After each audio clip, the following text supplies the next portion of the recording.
Ma'am,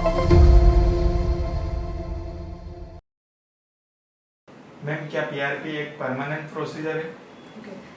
देखिए, PRP से आपकी जो हेयर रूट्स इम्प्रूव होती हैं, जो आपकी डेंसिटी आप गेन करते हैं, वो आपको मेंटेन करना होता है।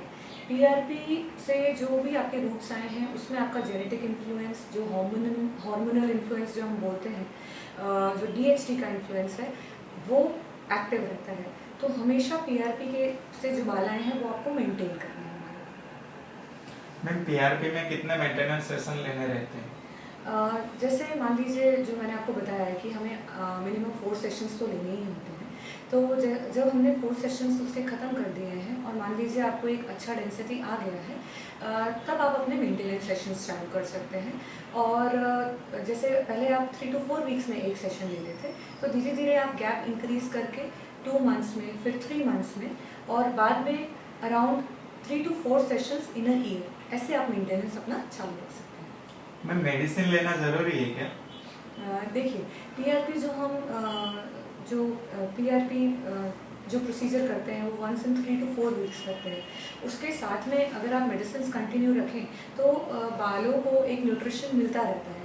तो वो चीज़ अगर आप लें, तो आपका रिजल्ट काफ़ी अच्छा आएगा, है ना? हर चीज़ का एक अपना अलग रोल है, मेडिसिन का एक अलग रोल है, पीआरपी का एक अलग रोल है। अगर मान लीजिए आपको पैटर्न बॉल्डनेस है या जेनेटिक फैक्टर इन्वॉल्व है आपके उसमें, तो आपको मेडिसिन लेना इम्पॉर्टेंट होता है, क्योंकि हमारे पास पीआरपी से कोई डीएचटी इनहिबिट नहीं होता है। तो आपको एक डीएचटी इनहिबिटर लेना या बाकी मेडिसिन लेना इम्पॉर्टेंट होता है।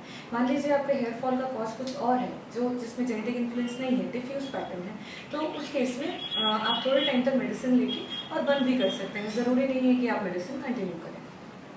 मैम, पीआरपी के क्या साइड इफेक्ट होते हैं?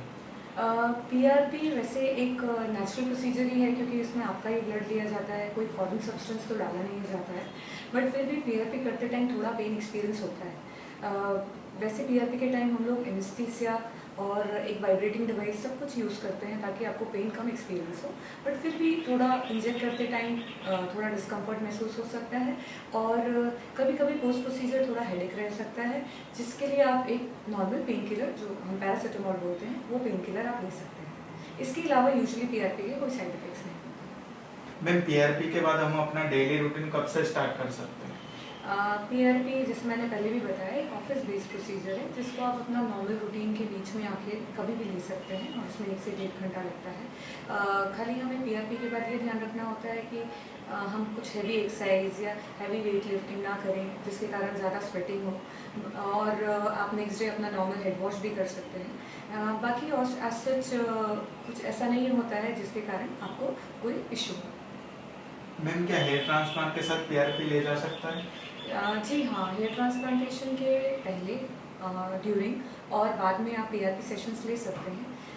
पहले लेने का फ़ायदा ये होता है कि मान लीजिए आपके कुछ एरियाज़ हैं जहाँ पे पतले बाल प्रेजेंट हैं, तो वो इम्प्रूव हो जाते हैं। ड्यूरिंग हेयर ट्रांसप्लांटेशन बहुत लोग करते हैं पीआरपी, यूजुअली हम ज़्यादा रिकमेंड नहीं करते हैं, क्योंकि उससे स्वेलिंग के चांसेस थोड़े बढ़ जाते हैं। और आफ्टर हेयर ट्रांसप्लांटेशन तो डेफिनेटली हम रिकमेंड करते हैं कि आपको 3 to 4 सेशंस लेना चाहिए, क्योंकि वो हेयर ग्रोथ में हेल्प करता है, और जो ट्रांसप्लांटेड हेयर है उसकी ग्रोथ प्रमोट करता है, और डेंसिटी अचीव करने में भी आपकी हेल्प करता है।